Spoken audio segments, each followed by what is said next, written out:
Good afternoon. My name is David Horrigan. I've been a friend of Randy's for probably 20 years at least. And it's truly an honor for me to be asked to do this. Claudia, thank you so much. There are many, many men who Randy touched and were important in his life apart from me. And so for that reason, I consider it a great honor to be asked to stand up here and bring maybe a part of Randy's life to some of you in the congregation that you may not have witnessed.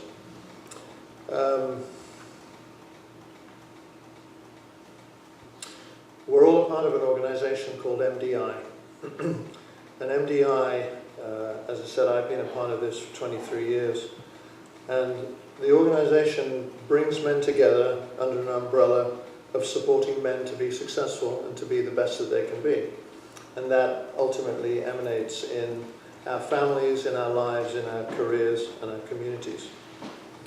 And the reason I bring this to you is because of all the men that I know in this organization, and I say know because we all consider Randy to still be a part of this, even though he's passed, because of the influence that he's had on us over the years.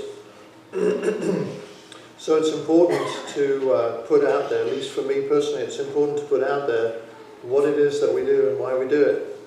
And we have a purpose for our organization, which is to cause greatness by mentoring men to live with excellence and as mature masculine leaders create successful families, careers, and communities. Randy was the epitome of that purpose. So much so that I think even his email was mdidude.com. But this was truly the way that Randy lived his life. I certainly don't live up to those standards, and so for that reason alone, he was a man that I always looked up to. He was always the first person to run out there and say, this is the purpose of what we do. So to be able to follow Randy has been a privilege, to be able to learn from him and even occasionally to maybe teach him something. It's interesting, when Claudia asked me to do this, I was trying to think back as to when I met Randy. And I honestly can't remember. You know, there's lots of men in the organization that are blustering and have egos and walk in the room and they take over and no names mentioned. And, but Randy was not one of those blustering alpha males that took over the room. He was in so many ways a quiet and gentle giant.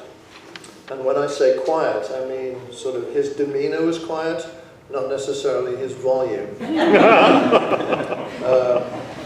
There was one time we had there was a party that involved the family over at the house in Hidden Valley Lakes, and I believe it was it your birthday, Claudia? My birthday, our anniversary. Yeah, and I was trying to think what I could possibly get, you know, the man that has everything, and so I decided to turn it to Claudia. And so what I did was I had an old TV remote, and I brought that TV remote and I put Randy's name on it, gave it to Claudia so that she could press the button and mute him or turn it on.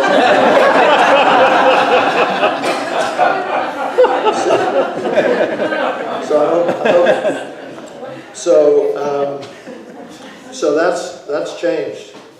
As I was thinking about what I was going to say here, I realized that had changed, and it's like, you know, my God, I wish that I could turn that. I wish now I could turn that volume up and have it be as loud as it possibly could. But that's not going to happen. However, his voice will remain loud in our minds as we continue.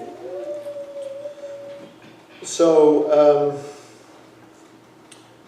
Randy believed very much in the mentorship aspect of those of us who have the privilege of learning, to have the opportunity to be able to teach and also to mentor. Mentor meaning really to bring the best out of somebody so that they create something for themselves instead of you telling them or teaching them how to do something. And that was what Randy believed in. In fact, next weekend he was to have led a an event that our organization created called the Legacy Discovery Weekend. It's a transformational weekend where men, among other things, have the opportunity to discover what their purpose in life is.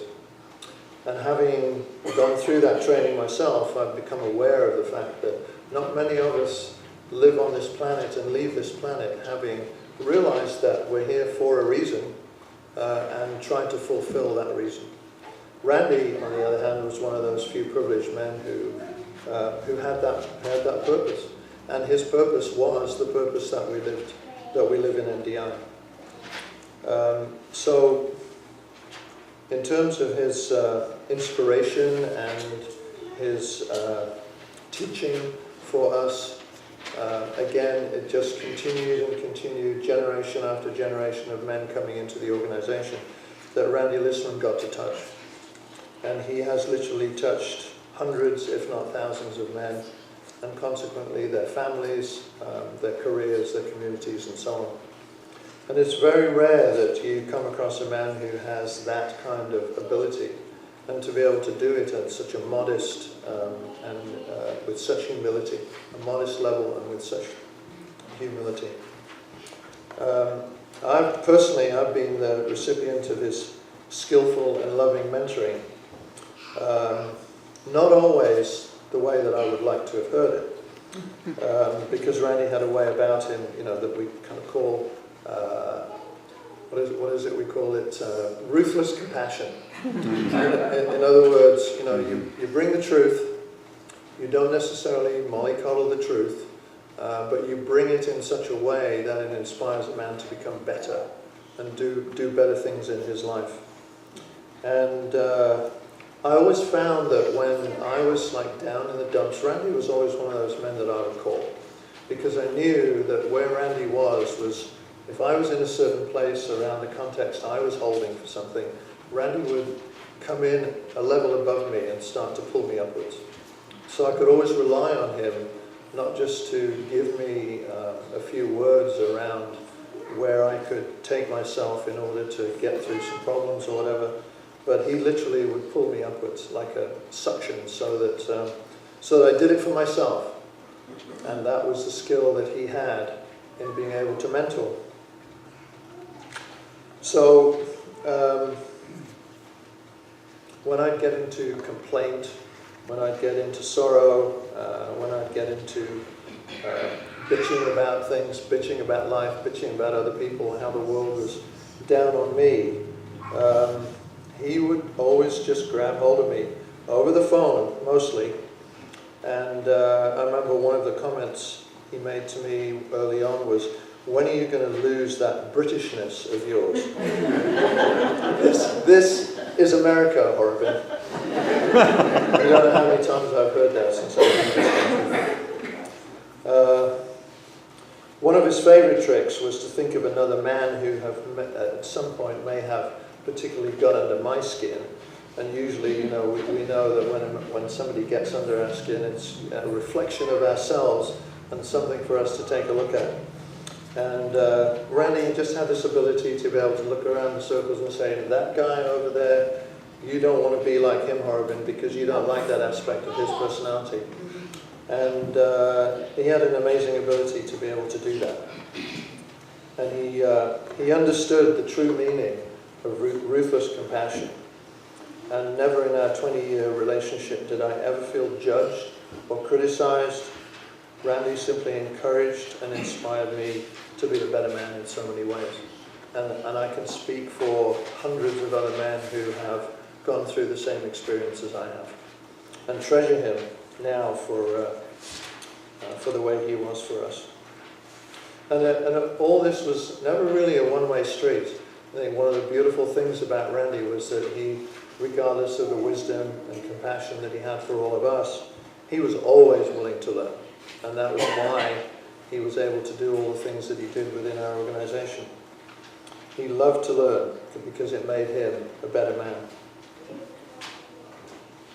So the man who one minute would want me to lose all those ridiculous Britishisms was the same man that in the next breath was eager to learn how to be British. to suit some circumstances he needed to overcome. So Randy just absolutely loved the men. All these men that stood up here, he loved those men literally because we were there for him and he was there for us. And I couldn't possibly go through all the things that we've done together, all the things we've created, all the men we've helped.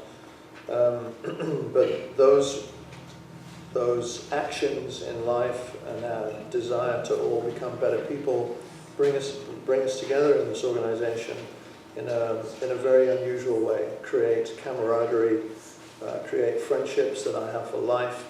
Most of the men in the room that have stood up are men who are in my life in a serious way and have helped me through stuff and still are. So we're lucky to have been those men to whom he gave so much. He was always there. He lived out here, in the boonies, as we call it. I live in Napa, by the way.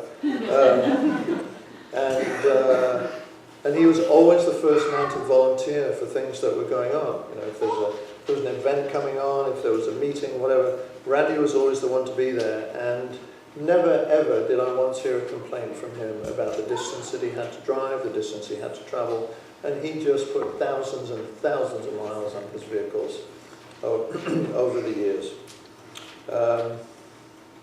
He drove farther than most of us and never ever complained.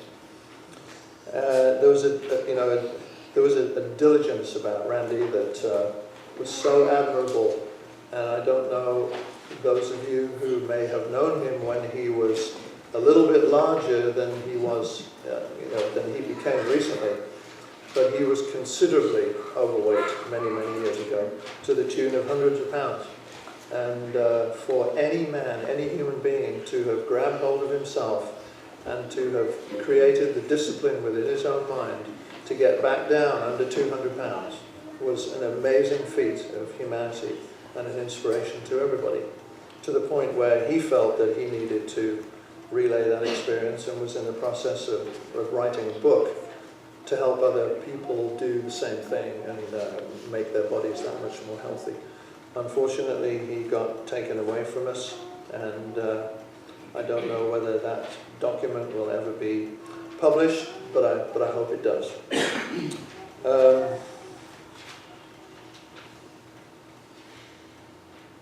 His physical limitations sometimes cost him, and deprived us of his presence.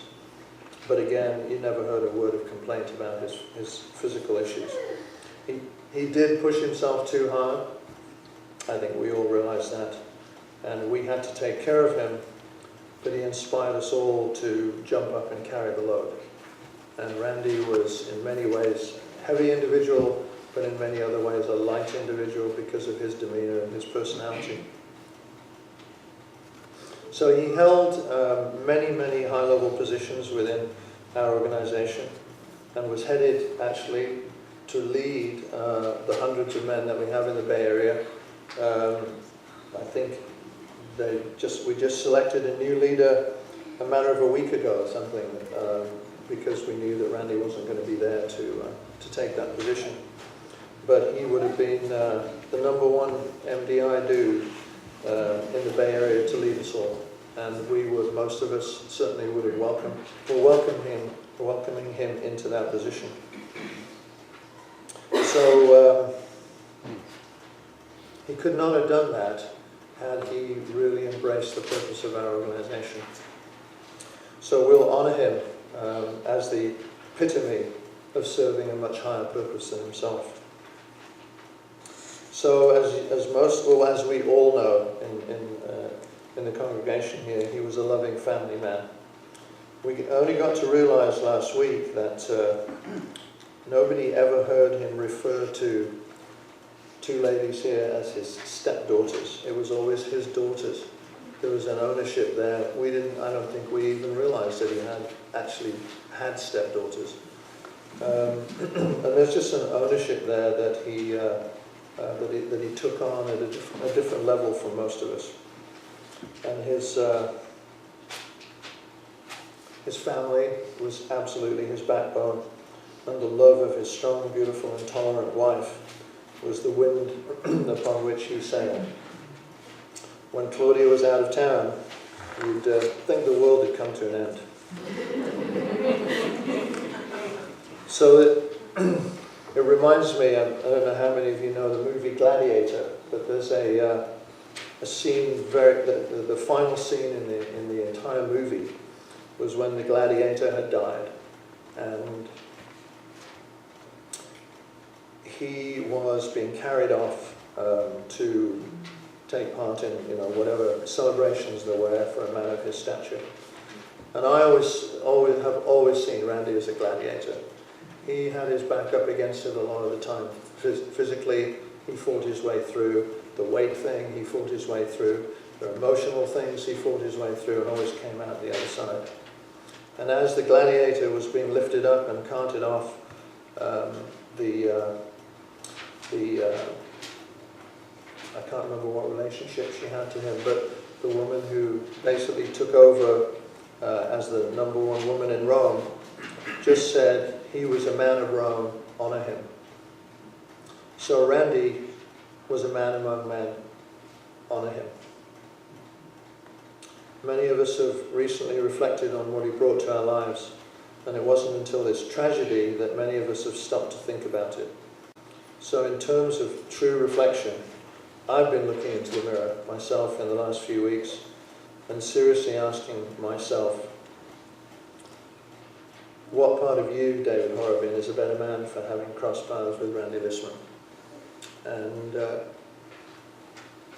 there are many aspects of me that have been fine-tuned from having known this man and having loved this man, and probably more importantly, having been loved by him.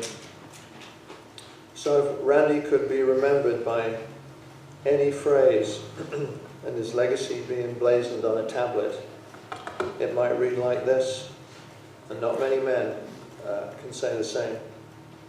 And I repeat, he caused greatness by mentoring men to live with excellence, and as mature masculine leaders create successful families, careers, and communities. I honour Randy Listman. Thank you. Thank you.